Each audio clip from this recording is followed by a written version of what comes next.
ఇక మేము ఎవరి కోసం బ్రతకాలని కుటుంబం మొత్తం కూడా సంగారెడ్డిలో జరిగింది. కుటుంబ యజమాని చనిపోతే మేము ఎవరి కోసం బతకాలి, మాకెవరు దిక్కుని వీళ్ళందరూ కూడా కుటుంబం మొత్తం కూడా ప్రాణం తీసుకుందన్న. ఇద్దరు పిల్లల్ని కూడా చంపేసి ఆమె కూడా చనిపోయింది. ఒక్క కుటుంబాలు కూడా. మరి ఈనాటి కార్యక్రమానికి ముఖ్య అతిథిగా వస్తున్నటువంటి గౌరవనీయులు సూర్యాపేట జిల్లా ఎస్పీ కె నరసింహ ఐపీఎస్ గారికి స్వాగతం సుస్వాగతం తెలియజేస్తా ఉన్న అందరూ చప్పట్లు కొడుతూ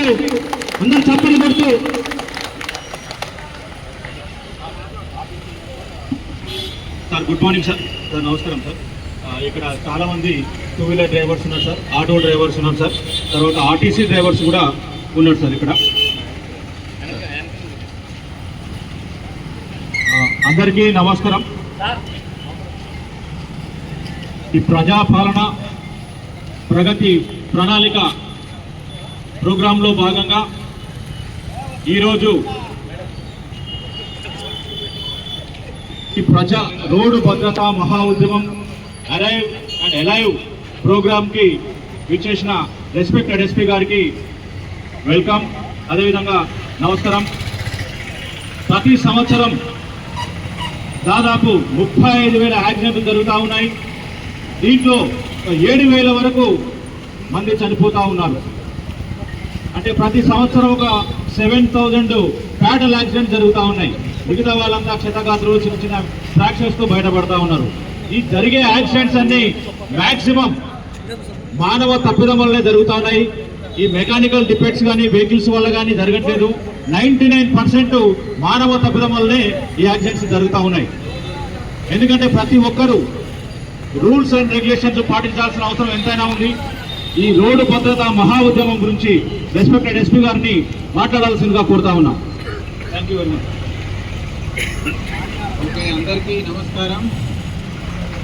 అందరూ డ్రైవర్ సోదరులు, అదేవిధంగా సూర్యాపేట పట్టణంలో ఉన్నటువంటి పెద్దలు, ఇక్కడికి కొంతమంది వచ్చినటువంటి ఔత్సాహికులు, మీడియా మిత్రులు అందరికీ కూడా నమస్కారం.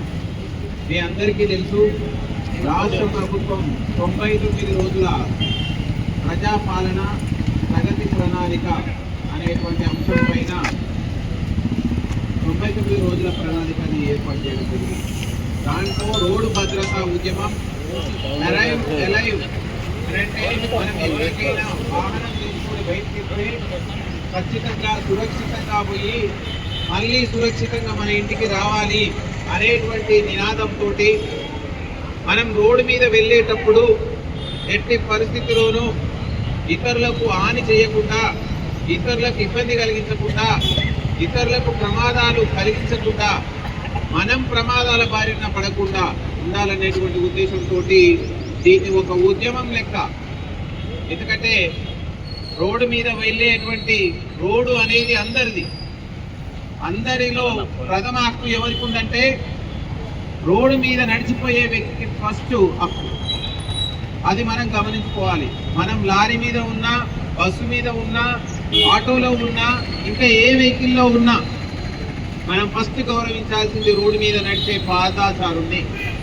పాదాచారులైనా ఎవరైనా, పెద్ద వెహికల్ అయినా చిన్న వెహికల్ అయినా, ఎప్పుడైనా రోడ్డు మీద వెళ్ళేటప్పుడు ఒకటి మైండ్లో పెట్టుకోవాలి, డిఫెన్సివ్ డ్రైవింగ్ అనేటువంటి దాన్ని ఏర్పాటు చేసుకోవాలి. ఇంతకుముందు సిఐ గారు చెప్పారు, 35,000 వాహనాలు ప్రమాదాలకు బారిన గురవుతున్నాయి ప్రతి సంవత్సరం.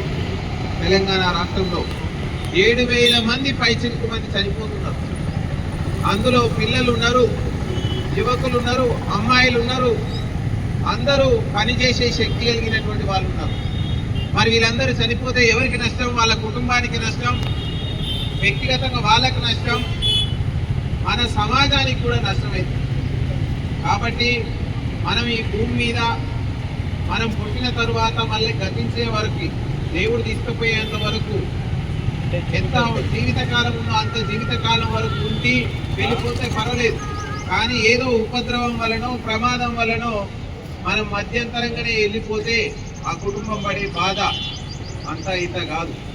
అందుకోసమే డ్రైవర్ సోదరులకి, అదేవిధంగా మీడియా మిత్రులందరికీ కూడా మీరు విస్తృతంగా దీన్ని ప్రచారంలోకి తీసుకుపోవాలి.